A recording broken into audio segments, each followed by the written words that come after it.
Now, normally I'd play the mandolin, and it really sounds good here.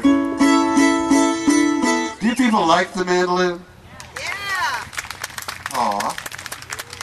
So I thought I'd find the finest, hottest, newest, youngest, silly enough to play with me mandolin player in the area, and I think he's a guy that you ought to know more about. Please make welcome to the stage, for the first time in Claremont, Scott Gates.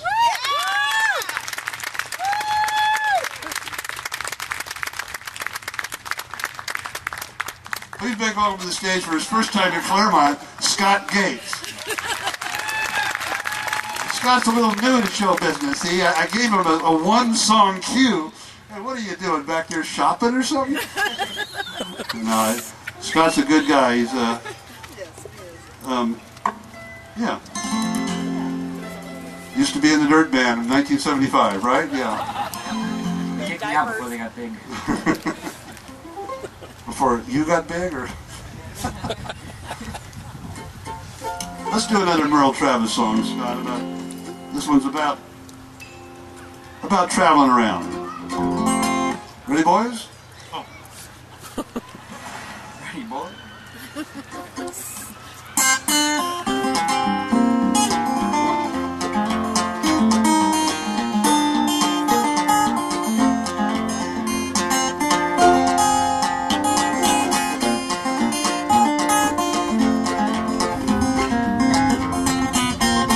I'm a pilgrim and a stranger, traveling through this wearisome land.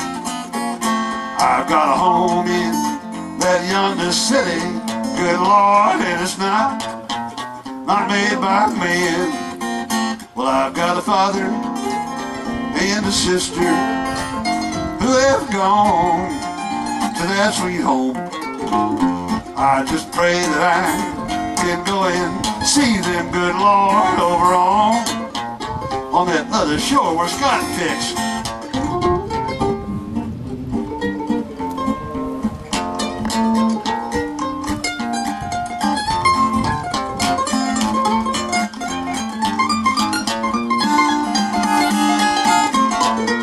Yeah. When I go down to that river. Thank you very much. I worked really hard on that. See, I was right. When I go down to that river of Jordan, just to bathe my weary soul.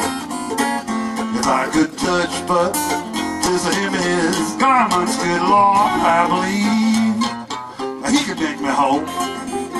Now when I'm dead, laying in my coffin, all of my friends,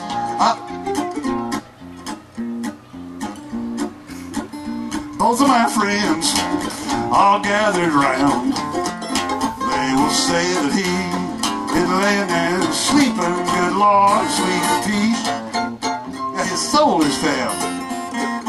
I'm a pilgrim and a stranger, but I don't feel like a stranger here, Scott. Do you? No.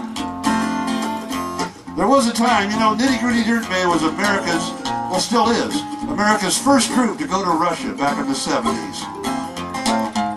It was like a whole other country over there. Basically, it sucked, you know, I mean, the people that we met were great. The people were great. And we had great conversations about how it was the governments that were kind of a problem for all of us. You want to hear what one of the Brezhnev jokes was that was going around then? Scott, Brezhnev was the leader of a big country way far east from here. Taking into account that school is what it is nowadays. And you can turn the monitor down just a touch, please. But it was illegal to tell a Brezhnev joke, you know, because it was a treasonous thing. So they couldn't even say Brezhnev. They just pointed their eyebrow and go, "You like to hear a good joke?" Scott, Brezhnev. Big eyebrow, I know. Okay, wow, he studied. That homeschool has paid off. So the joke went, but Brezhnev, they wanted to honor him, and they put out a stamp with him on it, the leader of the Soviet people. But a month after they put the stamp out, they were going to have a ceremony, and they found out none of the stamps were sticking. Now keep in mind, the guy telling me this joke would not do it unless we stood in the middle of traffic on a busy street. And he's yelling in my ear because he didn't want anybody to hear him telling a Brezhnev joke. And that is absolutely true, folks. But the joke went, and so they did not have, they had to study the people using the stamp, and they find out that the stamp wasn't sticking because 70% of the people were spitting on the wrong side.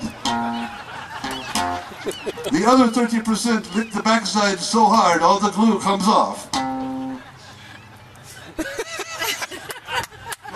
Okay, it took a minute, right? I had a great time though. I traded a pair of Levi's for a house and a car. Yeah, I am a pilgrim and a stranger traveling through this wearisome land. Let's jam it on.